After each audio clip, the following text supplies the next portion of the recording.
Okay, so we're going to, in this lesson, do transformations of the tangent graph. And you're going to graph one period of the following. For each graph, you're going to tell me the domain, the range, where does the period begin and end, and period length, vertical asymptotes, all the things. Now, we have a little bit different approach on this because we have those asymptotes, right? Those asymptotes fall at negative pi over 2 and pi over 2. And the part of the equation that's going to be affecting that is anything after the trig function itself. So anything after this part right here, that's what's going to affect the period. So remember what we talked about before? We have this.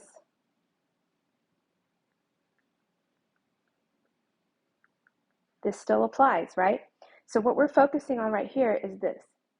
So this is the kind of way you're going to do it. You're going to take the bx minus c and set it equal to the left asymptote of negative pi over 2, and the bx minus c equal to the positive asymptote on the right.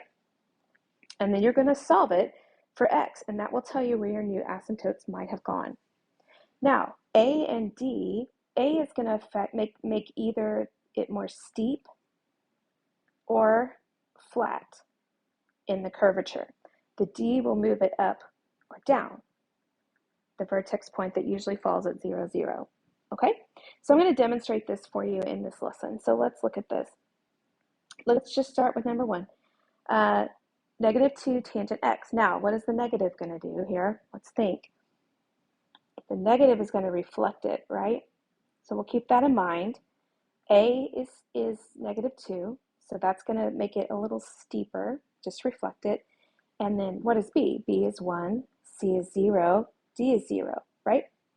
So let's just do this. So we set, if it's just 1x minus 0 equals negative pi over 2, doesn't that mean that one of your vertical asymptotes is just going to be the original negative pi over 2? And then if we do the same thing, it'll just be x equals positive pi over 2. Okay, so we have our asymptotes.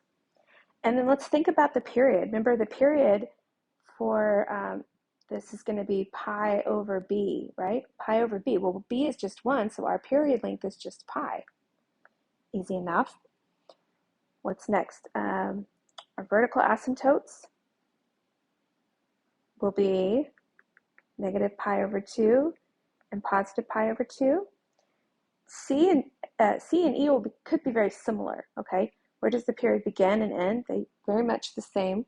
But actually what we're going to do is rewrite our asymptotes in that format that I showed you. So we're going to start with our positive asymptote of pi over 2, and we're going to add the period and however many periods, so we say n periods, right? N periods. Now, let's graph this and then we'll finish up the rest of this. Okay, so these graphs are very clean. You can choose how to mark the tick marks, but just make sure you label. If I go 3 out there, I need to go 3 out here. And I draw in my asymptotes. I know it goes through here. Okay, so now is where I need to take into account the reflection of the negative 2. The 2 means I'm going to take the curve a little bit closer to the y-axis than the asymptote, but the negative is going to reflect it. So what usually would go this way is just going to go this way, look like the cotangent graph. Okay, so it's not going to be as close to those asymptotes because of that 2, but it's really hard to gauge, so don't stress over that too much. Now the reflection should be apparent. Now, B is the range. Our range will be negative infinity to positive infinity. And A is domain. So we would say all reals except, and then use our shorthand right here, pi over 2 plus n pi. Okay? Let's try the next one. If we look at it, okay, A is 1, B is 3, C is 0, D is 0. So those don't really matter, right? It's not going to do anything. So what I'm going to do is use that formula I showed you, the bx minus c, so bx minus 0 equals negative pi over 2, right? So it's really 3x equals negative pi over 2. Now you could divide by 3, or you could just multiply by 1/3, which is what I'm going to do. that's going to change my asymptote to negative pi over 6. So that's where this one's going to start at negative pi over 6. And where's it going to end? Well, I know it's going to be 3x equals positive pi over 2. Same thing, if I multiply by 1/3 on both sides, I get a positive pi over 6. Okay, so if I mark this, negative pi over 6, positive pi over 6, those are my new asymptotes. Still crosses at 0. We're not moving up or down. And a is just 1, so it's going to be your normal tangent curve. So it looks like this. Now, what is our period? We can kind of go through this. Our range, negative infinity, positive infinity. Period, remember, is pi over b. Well, what is b in this case? It's 3. So it's pi over 3, which could make sense. Some of you are visual and you can see this and figure that out visually, but some of you prefer the formula. That's fine. Now let's talk about vertical asymptotes. They would exist where, and we start with our positive asymptote, pi over 6, plus n periods. What is our period length? N pi over 3.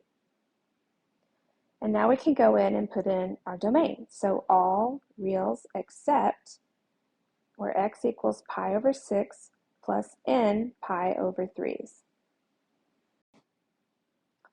Okay, let's look at number 3. A is 1. Here's the bx minus c stuff, right? But b is 1. C, remember I need to change the sign, is pi over 2. D is 0. Okay, so we're going to take everything after that tangent in the parentheses and set it equal to the negative asymptote first, and then we're going to do it to the positive asymptote and solve for x. So if I do that, if I add pi over 2,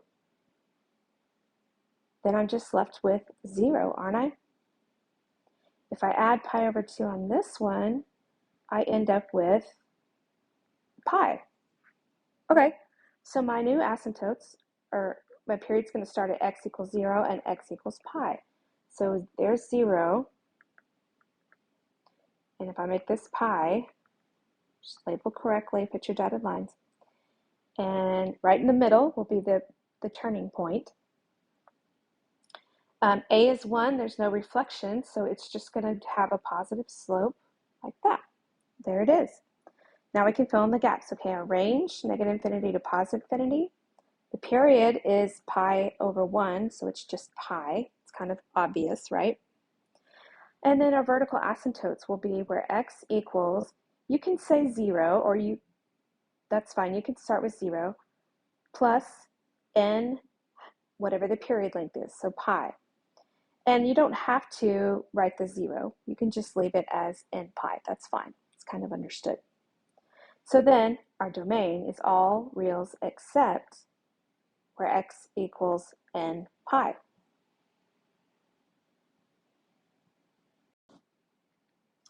Okay, let's look at number 4 here. All right, there's our a value, right? And here's the bx minus c stuff right here. So let's set those equal to our asymptotes. We don't have a d value, so we don't have to worry about that. It's not moving up or down. So we're going to take x plus pi over 3, set it equal to negative pi over 2. Now let's solve this. So we're going to have to subtract pi over 3, aren't we? That means we have to get a common denominator, 6. So that would be negative 3 pi minus 2 pi. So that means my left-hand asymptote would start at negative 5 pi over 6. Now we do the same thing, but now it's positive pi over 2. We're going to end up subtracting pi over 3, which means it's going to be positive 3 pi over 2, or no, 3 pi minus 2 pi. So that just leaves me at pi over 6. So my next asymptote will be where x equals pi over 6. By the way, I know this, you really shouldn't say x equals because it's an asymptote, it can't equal that, but this notation is accepted just fine for this scenario, okay? Okay, so we have, I'm just going to make each tick mark a pi over 6. So there's positive pi over 6 over here. and go negative 1, 2, 3, 4, 5.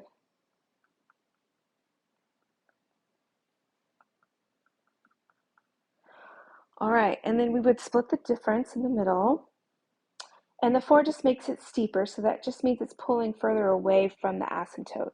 It's not going to be as close to it as it would normally. Now B is range, that's easy, right? It's always going to be negative infinity to positive infinity.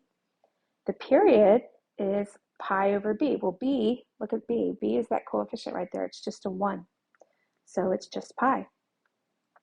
And now we do our vertical asymptotes. Well, vertical asymptotes will be where x equals, pick our positive, pi over 6.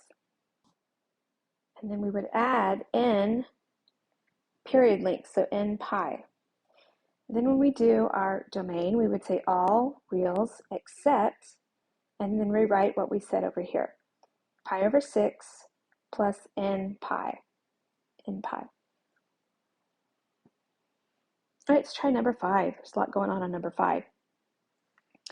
Now, this 1 is really the d value, so you can put it back here if that helps you visualize what's happening, and sometimes I like to do that. Now, I want you to notice the 4x plus 1/4, pi over 4, right? Now, you can do the whole factoring the 4 out thing, but since we do the bx minus c in this scenario, it's easier to leave it like this, and it's easy to see that this is actually the b value, right? And we know this is that c is really negative pi over 4. But as far as solving for your new asymptotes, just go ahead and leave it like it is in the parentheses. So here's what I would do. 4x plus pi over 4 equals negative pi over 2, right? So let's do this. If I subtract pi over 4, that leaves me with 4x equals, if I get a common denominator, that would be negative 3 pi over 4.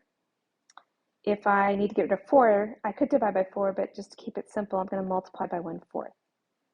So that gives me negative 3 pi over 16. Okay, it's gross, but it works. Negative 3 pi over 16. There's our left-hand asymptote. Let's do the same thing for the right hand. So if I subtract pi over 4, a half minus a fourth leaves me with a fourth. If I multiply by 1/4, I get a positive pi over 16. Okay? Now if I go to graph this, I'm just going to make each tick mark a pi over 16. So this would be negative 3 pi over 16. And a positive pi over 16. Label your graphs clearly. Pick the midpoint in there, and then actually it's not going to be at 0 anymore because this one does have a d value, doesn't it? So we're going to be moving that point from the axis up 1. And let's see what else. A is 1, so that doesn't change anything. That just moves us up 1 little bit. So it looks like this. Okay, let's fill in our gaps. Range is negative infinity to positive infinity. The period, okay, this is where you catch your b value is 4, right? So it's pi over 4 because b is 4. Okay, that's going to help us as we write our vertical asymptotes. So bx equals, let's pick our positive, pi over 16 plus n pi over 4. And then this will help us write our domain. All reals except where x is equal to pi over 16 plus n pi over 4s. Okay, we're getting more complex each time. That's okay. Feel free to pause this, try this one on your own, and then restart and see how you did. Okay, so let's look. Here's A, B is 1, C, what is negative 2 pi.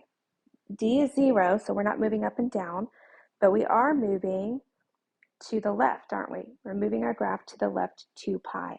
So let's take what's in the parentheses, the x plus 2 pi, set it equal to negative pi over 2, and solve it. So if I move this over, I'm going to subtract 2 pi. So if I need a common denominator, that would be that, right? 4 pi over 2. So negative 5 pi over 2. 2.5 pi's. And then I do the same thing to the other side. Minus, what is this, 4 pi over 2? That gives me a negative 3 pi over 2. All right, so x is negative 5 pi over 2 and negative 3 pi over 2. So it's not very far apart, is it?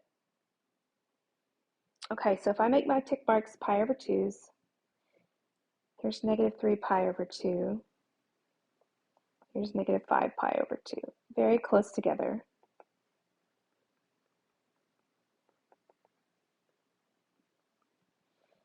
Okay, the 3 is going to make it pretty steep, right? So look, it should make a little sense. This means we're moving left. We moved it left, didn't we? And then we made it more steep. Now, some of you might do the mental math here and just see that, if the difference between these two is really pi, isn't it? If you're not sure, use our good old formula for period. So it's pi over b, which was 1. So it's still a period length of pi. Range is negative pi over 2, or I'm sorry, negative infinity to positive infinity. Our asymptotes. Okay, let's do this. Now, you don't have a positive asymptote to start with, so that's okay in this situation. So you just start with what you got, and then we would add n pi, right? So all reals except x is equal to negative 3 pi over 2 plus n pi. Okay, so hopefully getting the hang of this lesson, and we'll work on this when you get to class.